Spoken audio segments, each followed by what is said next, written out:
এরা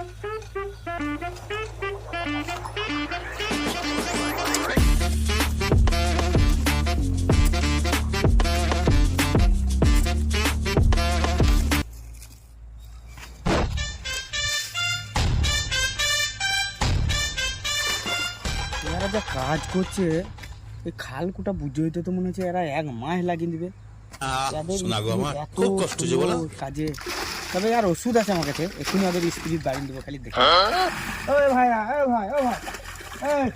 এদিকে এদিকে অনেক কাজ করছে, এদিকে উঠো এদিকে এদিকে কাজ অনেক করছে, এদিকে বিড়ি খাও লালা বিড়ি লাও কি করে কত খাচ্ছ তোমরা, বিড়ি খাও কত তাড়াতাড়ি না। ঠিকাদার বিড়ি দিছে, ঝেড়ে কাজ করতে হবে। উঠো তো মারা। no.